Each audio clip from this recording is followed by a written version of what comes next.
تو چلیے نبی صلی اللہ علیہ وسلم کی سیرت میں دیکھتے ہیں کہ آپ صلی اللہ علیہ وسلم کے اندر وہ لیڈرشپ کے کیا کوالٹیز تھے۔ جب بھی گفتگو لیڈرشپ کی ہوتی ہے، جب بھی گفتگو قیادت کی ہوتی ہے، یاد رکھ لیں کوئی لیڈر ہو نہیں سکتا، کوئی قائد ہو نہیں سکتا جب تک کہ اس کے اندر نرم دل نہیں ہو۔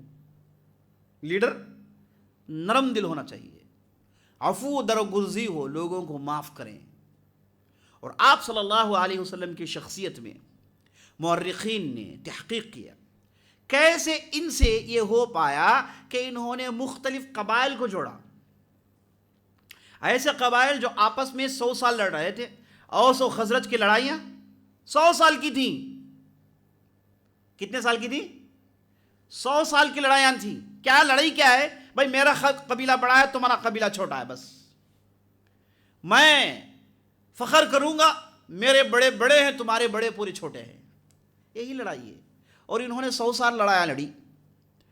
اور ایسے بدو خزب کے لوگ، ایسے تند صفت رکھنے والے لوگ، انہیں نبی صلی اللہ علیہ وسلم نے جوڑا ہے۔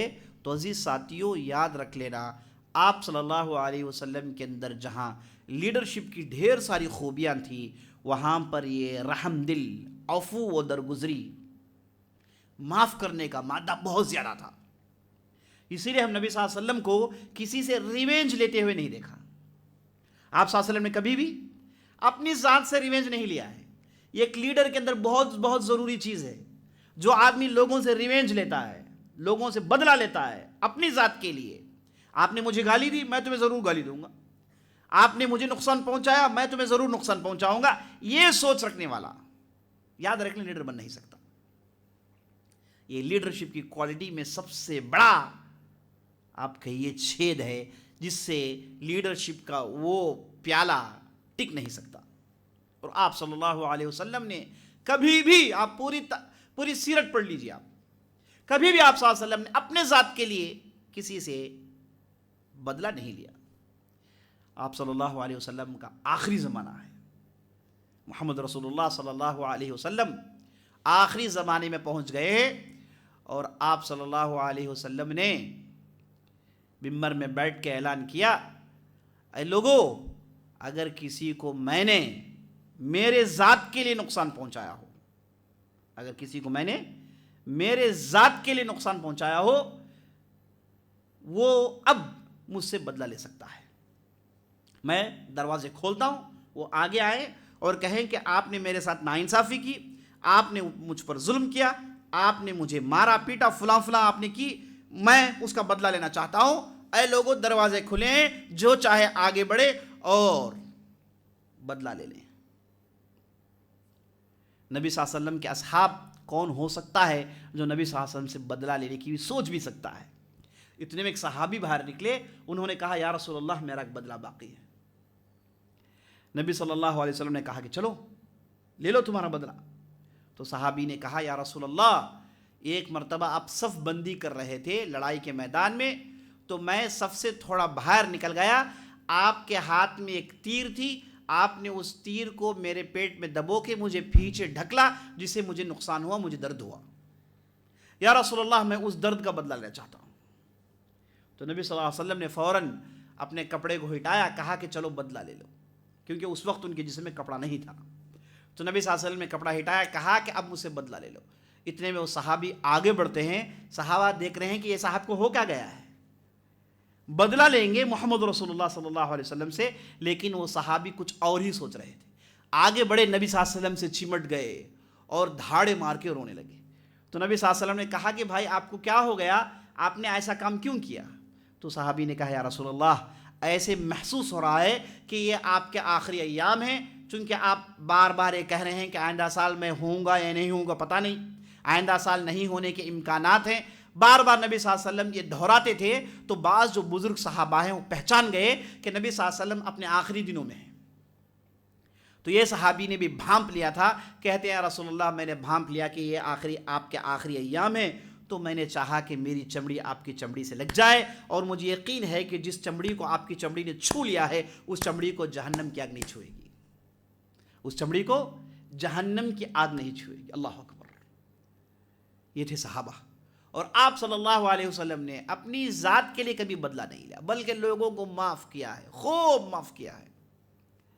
اور نبی صلی اللہ علیہ وسلم کی یہ معافی اس حد تک چلی گئی، آپ صلی اللہ علیہ وسلم کی یہ معافی، یہ عفو و درگزری، لوگوں کو معاف کرنا، لوگوں کے معاملات میں ہے نا آسان لینینٹ رہنا، اس حد تک چلا گیا کہ منافقین کو غرور پیدا ہو گیا۔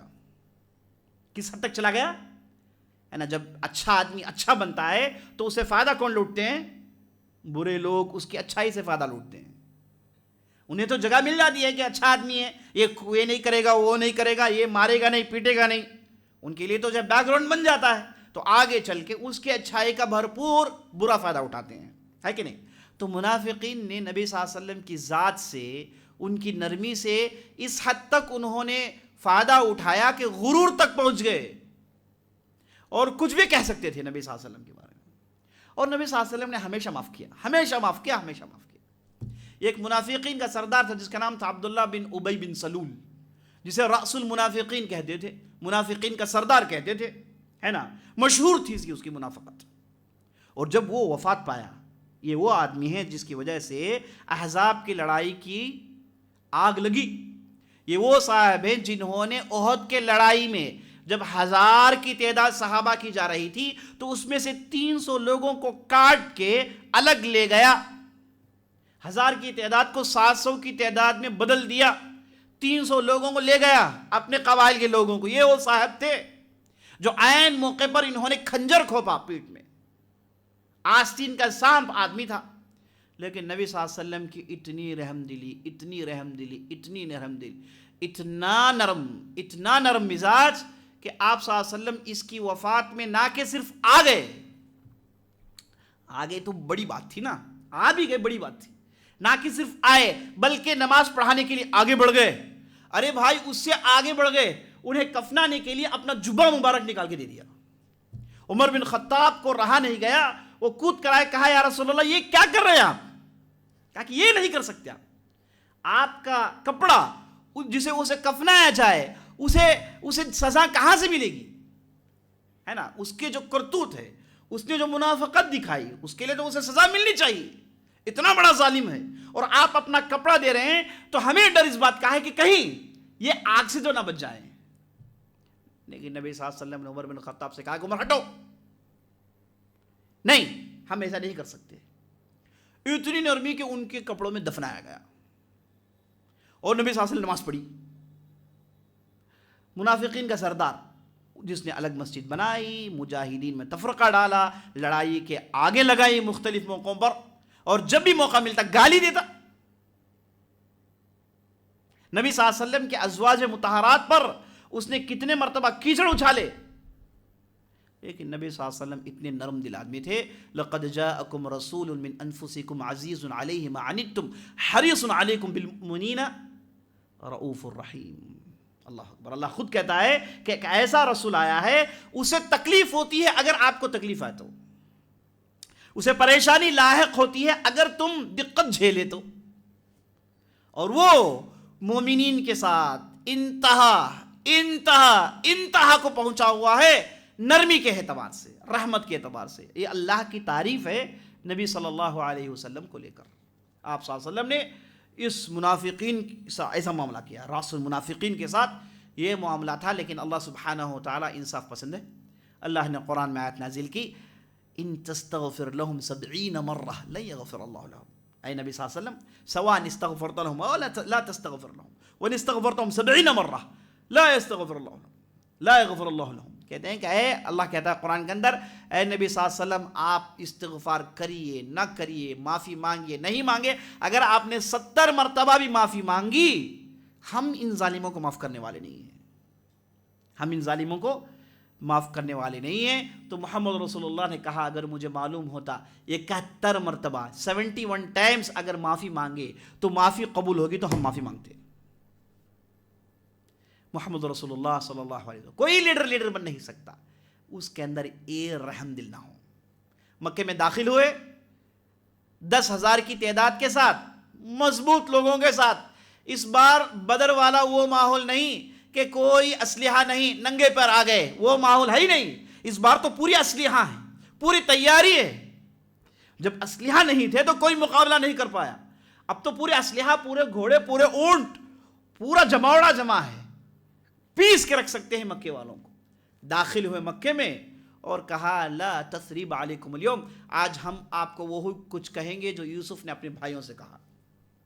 یوسف نے اپنے بھائیوں سے جو کہا وہ ہم آپ سے کہتے ہیں کہ چلو بھائی ہم نے معاف کر دیا، اللہ ہم اور آپ کو دونوں کو معاف کریں، اللہ ہم اور آپ کو دونوں کو معاف کریں۔ تو عزیز ساتھیوں، لیڈر کے لیے سب سے اہم خصوصیت جسے اسے لیڈر بناتا ہے وہ ہے عفو درگزری، نرم دل۔